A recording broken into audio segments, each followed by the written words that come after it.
Alors aujourd'hui, un sujet qui tient à cœur beaucoup de pratiquants de musculation, c'est comment voir ressortir ses abdominaux. Alors, ce n'est pas en les matraquant de longues heures à la salle de sport qu'on va les voir apparaître. Les abdominaux, ça dépend fortement de la masse graisseuse corporelle. Donc pour gérer la masse graisseuse, il faut gérer son entraînement, évidemment, mais aussi et surtout son alimentation, avec une balance calorique qui est donc déficitaire, c'est-à-dire qu'on ingère moins de calories qu'on en dépense. Et avec un apport en macronutriments, donc en glucides, lipides et protéines particuliers, on va veiller à réduire de manière progressive les glucides, maintenir un haut niveau de protéines et un haut niveau de lipides pour optimiser justement la combustion des graisses de l'organisme et l'épuisement des stocks de graisse et de glycogène du corps.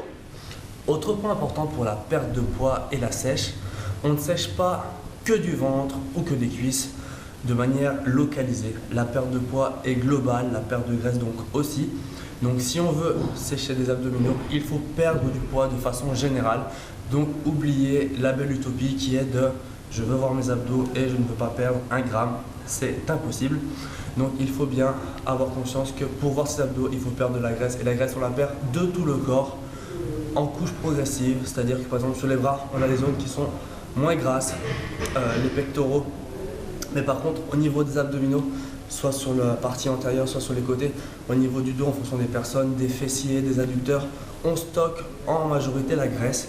Pour les femmes, c'est aussi également différent, elles stockent plus sur les côtés au niveau des hanches. Donc voilà, vous verrez fortement les résultats en premier lieu sur les parties les moins grasses. Forcément, il y a moins de graisse, donc on verra plus vite quand ça part.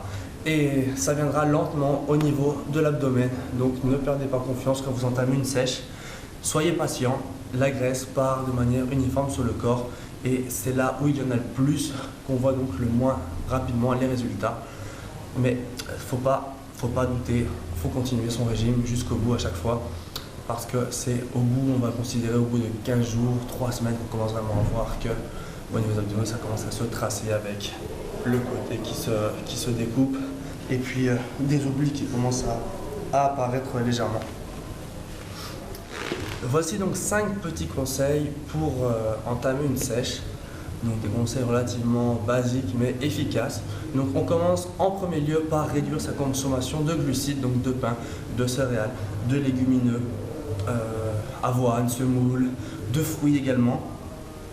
Et on essaye de les supprimer, on va les supprimer à partir de 17h, 18h pour ne plus refaire les stocks de l'organisme et essayer toujours de consommer ce qu'on a ingéré durant la journée. Côté apport de protéines, il faut maintenir un apport de protéines élevé.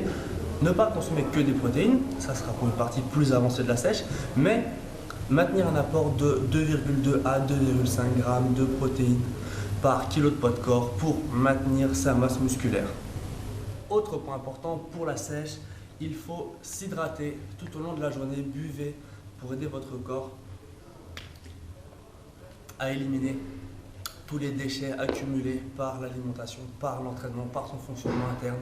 Donc buvez 3, 4, voire 5 litres d'eau, c'est indispensable. Autre point important, les lipides. Pour maigrir, pour perdre du poids pour les abdominaux, il faut les maintenir, c'est indispensable. Leur rôle est essentiel, notamment avec les acides gras essentiels que l'alimentation, que le corps ne peut pas synthétiser, donc il faut apporter par l'alimentation, donc par des huiles. Donc je vous conseille matin, midi et soir, une cuillère à soupe d'huile de colza, de noix, de pépins de raisin, afin de maintenir un bon apport en acides gras monosaturés et polyinsaturés également, donc les acides gras essentiels. Côté entraînement, entraînez-vous 4 à 5 fois par semaine avec du travail type volume musculaire qui permettra donc une définition et un épuisement de vos stocks de glycogène. Important aussi d'insérer dans votre routine des phases où vous maintiendrez des charges plus lourdes avec des séries de 6, de 8 mixées avec des séries plus longues pour maintenir une certaine densité au niveau musculaire, une certaine dureté, un certain volume pour ne pas avoir des muscles qui vont être tout aplatis par les séries longues et donc plus de galbe et plus de relief.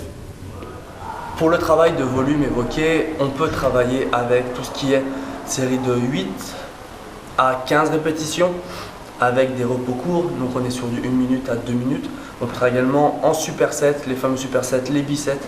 On enchaîne 2 séries, les triceps, 3 séries ou les giant sets avec plusieurs exercices sur le même groupe musculaire enchaîné.